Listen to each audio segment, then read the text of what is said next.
កំហុសធំទាំង3របស់ម្ចាស់សិប្បកម្មថ្មីទាក់ទងនឹងសិប្បកម្មសាប៊ូលេថ្នាំកសិកម្មភេសជ្ជៈនិងចំណីអាហារជាដើមដែលកំហុសទាំង3ហ្នឹងធ្វើឲ្យអាចនឹងធ្វើឲ្យប៉ះពាល់យ៉ាងខ្លាំងទៅដល់ការលក់និងដំណើរការអាជីវកម្មរបស់ពួកគាត់បាទជំរាបសួរអ្នកទាំងអស់គ្នាខ្ញុំសុផាណាផ្នែកបច្ចេកទេសខាង Print Label Print Sticker សម្រាប់ធ្វើ branding លើផលិតផលអញ្ចឹងថ្ងៃនេះខ្ញុំនឹងលើកយក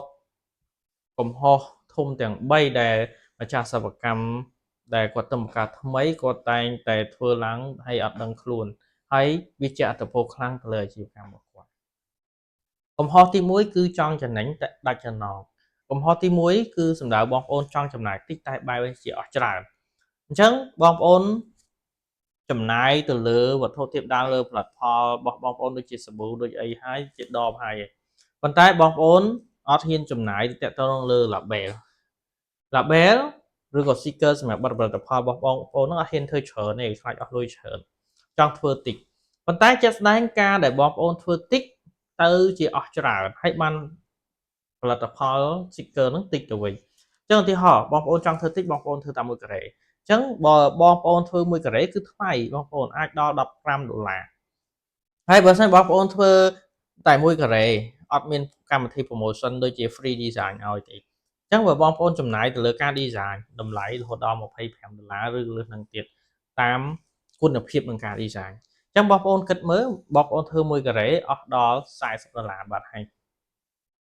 ប៉ុន្តែដូចខាងខ្ញុំបើសិនជាបងប្អូនយកដល់10ការ៉េបងប្អូនអស់តែជាង$50អញ្ចឹងបងប្អូនបានទាំង sticker 10ការ៉េបូកជាមួយនឹងសេវា design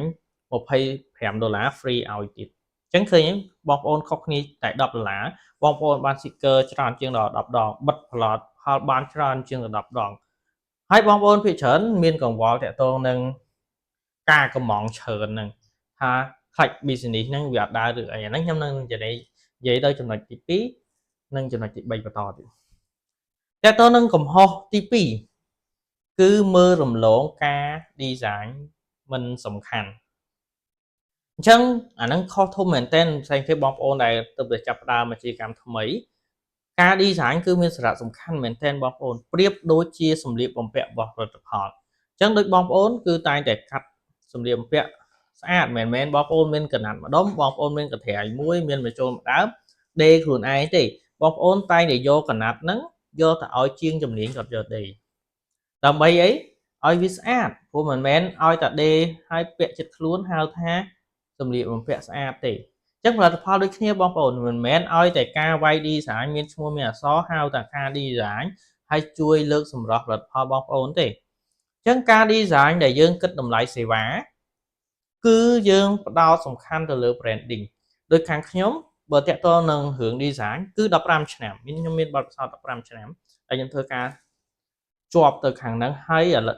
ជាង8ឆ្នាំទៅលើការផលិតទៀត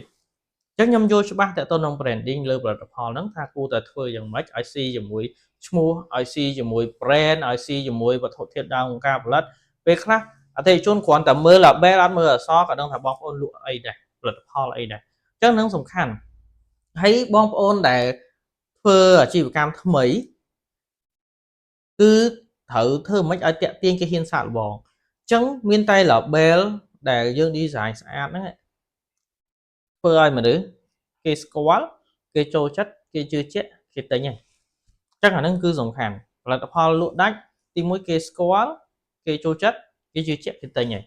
អញ្ចឹងបើសិនជាបងប្អូនផលិតផលខាងក្នុងល្អមិនក៏ដោយតែការ design វាអត់មើលទៅដូចខ្ជិលខ្ជាអត់មានភាពតាក់ទាញអញ្ចឹងគេនឹងគិតថាសូម្បីតែខាងក្រៅមិនខ្វល់ផងចុះខាងក្នុងយ៉ាងម៉េចអញ្ចឹងអាហ្នឹងសំខាន់បងប្អូនកុំមើលរំលងអញ្ចឹងការងារ design សំខាន់អញ្ចឹងបើសិនជាបងប្អូនធ្វើ label តិចគេអត់មាន free ឲ្យបងប្អូនគួរតែចំណាយលុយឲ្យថ្លៃ design ឲ្យគេធ្វើស្អាតឲ្យមកព្រោះអីវាផលិតផលដំបូងបងប្អូនភាគច្រើនគាត់គិតថាខ្លាចអត់ដើរកុំចំណាយលុយចុះឧទាហរណ៍ដើរផលិតផលបងប្អូនលក់ដាច់ហើយការ design អត់ស្អាតយូរទៅជាធ្លាក់ជំនឿចិត្តពេលវាយចូលទីផ្សារធំទៅប្រៀបជាមួយផលិតផលគេអញផលិតផលយើងអត់ស្អាតអញ្ចឹងបងប្អូនត្រូវ redesign ហើយយកផលិតផលលក់អញ្ចឹងបងប្អូនខាតអីញៀវដែលធ្លាប់ទិញផលិតផលចាស់នោះគាត់ចាប់ដើមឃើញផលិតផលថ្មីគាត់អត់ដឹងថាបោះបងប្អូនឬក៏មិនព្រោះ ខុសពីអ្វីរាប់ទិញខុសពីអ្វីដែលគាត់ចំណាំឃើញបងប្អូនខាតអញ្ចឹងអាចនឹងបាត់បង់អតិថិជនឬធ្វើឲ្យអតិថិជនមានការភ័ន្តច្រឡំច្រើនអញ្ចឹងអានឹងប៉ះពាល់កុំចាំដល់ពេលវាធំទៅបានបងប្អូនរៀបចំគឺខាតមែនទែនតែតើនឹងចំណុចកំហុសទី3គឺអត់ហ៊ានកំងច្រើនខ្លាចអាជីវកម្មមកដើរខាតអញ្ចឹងមានន័យថាបងប្អូនខ្លះគាត់កំង label គាត់ហ៊ានកំងច្រើនទេដូចខ្ញុំនិយាយចំណុចទី1គឺយកដល់10ការ៉េ free គាត់ថាគាត់ទៅចាប់ផ្ដើមគាត់ខ្លាចអាជីវកម្មមកដើរយកដល់10ការ៉េខ្លាចសល់ចោលអញ្ចឹងអានេះជាកំហុសធំមានន័យថាបងប្អូនកំពុងតែបណ្ដោយអាជីវកម្មបងប្អូនnàyមានន័យថាបើធ្វើច្រើនខ្លាចខាតតែបើធ្វើតិចមានន័យថាអាជីវកម្មដើរមិនដែរក៏អត់ទៅព្រោះតិចនឹងខាតចោលអញ្ចឹងអាហ្នឹងគឺកំហុសធំអញ្ចឹងការដែលបងប្អូនកំងដូចខ្ញុំនិយាយខាងចំណុចទី1 10ការ៉េ50ជាង$50ជាងខុសគ្នាទៅជាង10រៀលបងប្អូនបាន sticker រហូតដល់បើទី1ការ៉េ300អញ្ចឹង10ការ៉េបានដល់3000អញ្ចឹងបងប្អូនផលិតលើកទី1អស់តែ300បងប្អូនប្រើ300ទៅសល់ប្រហែលទៀតបងប្អូនយកទៅបិទពេលក្រោយទៀតទៅព្រោះវាអត់ខូចទេវាអត់ខូចទេតាក់ទងនឹង sticker ទាំងអស់ហ្នឹងហើយនៅពេលដែលបងប្អូនចំណាយវាហើយបងប្អូននឹងដឹងអូចំណាយយើងច្រើនដែរបងប្អូនចាប់ដើមរៀបចំផែនការថាមិនអាចឲ្យវាដួលទេព្រោះយើងចំណាយច្រើនអញ្ចឹងបងប្អូននឹងប្រឹងប្រែងមានន័យផ្ដល់សម្ពាធអារម្មណ៍ឲ្យបងប្អូនរុញឲ្យបងប្អូនប្រឹងប្រែងលើការលក់ដូរផលិតផលហ្នឹងជំរុញឲ្យវាដើរហើយតាក់ទងនឹងចំណុចហ្នឹងមិនមែនឲ្យតែបងប្អូនមានផលិតផលល្អវាដើរទេបងប្អូនអញ្ចឹងបងប្អូនដែលចាប់ផ្ដើមអាជីវកម្មថ្មីត្រូវគិតតាក់ទងនឹងចំណុចហ្នឹង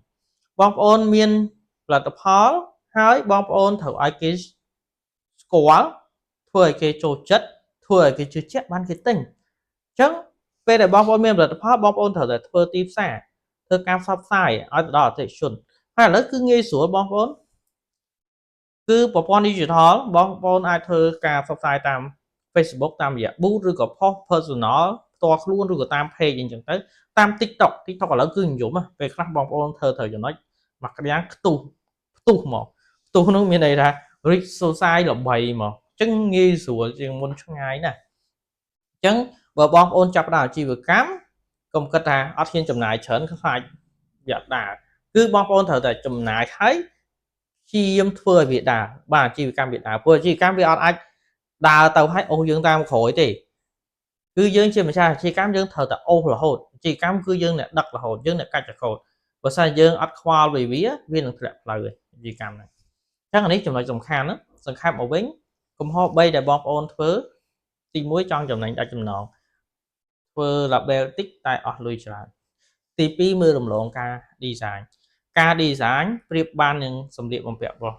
ផលិតផលទី3កុំបណ្ដោយអាជីវកម្មបងប្អូនតាមយថាកម្មរបស់ដែលគួរកំងទុកឲ្យហើយកំងទុកដើម្បីបានតម្លៃធូរថ្លៃចំណេញអញ្ចឹងអំពីខ្ញុំសុផាណាគឺចប់តែប៉ុណ្្នេះអរគុណច្រើនអ្នកទាំងអស់គ្នាបើមានចំណុចខុសឆ្គងខ្វះខាតសូមផ្ដល់ជាមតិយោបល់ខមមិនខាងក្រោមអរគុណច្រើន